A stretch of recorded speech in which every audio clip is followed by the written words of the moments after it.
ఈరోజు నేను మీకు చూపించే ల్యాండ్ వచ్చేసి మిట్టపల్లి దగ్గర అండి. తల్లాడ దగ్గర మిట్టపల్లి ఉంది కదా, సో అక్కడండి. సో ఇది తల్లాడ మండలం వస్తుందండి. సో ఇది డిస్టెన్స్ వచ్చేసి మన ఖమ్మం నుంచి వచ్చేసి 35 కిలోమీటర్స్ ఉంటుంది. ఖమ్మం బస్ స్టాండ్ నుంచి తల్లాడకు వచ్చేసి 10 కిలోమీటర్స్ ఉంటుంది. మన సత్తుపల్లి రోడ్డు నూతనగల్కి వచ్చేసి ల్యాండ్ దగ్గర నుంచి 3.5 కిలోమీటర్స్ ఉంటుందండి.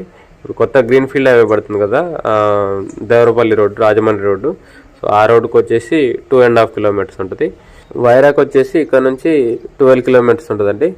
సో ఇదండి కనిపించేది ల్యాండ్. ఇది 2 ఎకర్స్ మామిడి తోట అండి. ఇక్కడ 2 ల్యాండ్లు అమ్మకానికి ఉన్నాయి, రోడ్డుకి అటుపక్క ఒకటి ఇటుపక్క ఒకటి.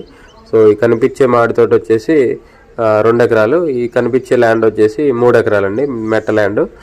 సో అది అమ్మకానికి ఉంది, ఇది అమ్మకానికి ఉంది. 2 కూడా ఒకలివే, 2 కూడా డాంబర్ రోడ్డు ఫేసింగే ఉన్నాయి అనమాట. ఇప్పుడు మనం ఉన్న రోడ్డు వచ్చేసి కొత్తగూడెం రోడ్ నుంచి సత్తుపల్లి రోడ్డుకి షార్ట్ కట్ రోడ్డు అండి. తల్లాడ ఊర్లోకి వెళ్లకుండా పెనుపాక నుంచి రైట్ తీసుకొని మిట్టపల్లి నుంచి నూతనకల్ దగ్గర కలుస్తుందండి. సో షార్ట్ కట్ రోడ్ అనమాట ఇది. సో ఆ డాంబర్ రోడ్డు ఫేసింగే ఉంటుంది. సో టోటల్ వచ్చేసి 2 ఎకర్స్ మామిడి తోట, 3 ఎకర్స్ మెట్ట ల్యాండ్ అండి, ఓపెన్ ల్యాండ్. సో ఇది రేట్ వచ్చేసి 36 lakhs చెప్తున్నారండి, 36 లక్షల ఎకరని చెప్తున్నారు. సో 2 కూడా సేమ్ రేట్ అండి. సో 2 కూడా రోడ్డు ఫేసింగే ఉన్నాయి, చూడొచ్చు మీరు. చుట్టూ కూడా మామిడి తోట ఫెన్సింగ్ కూడా వేసి ఉందండి. సో మిట్టపల్లి ఊరిని ఆనుకోనండి, కొద్ది ముందుకెళ్తే ఊరే ఉంటుంది.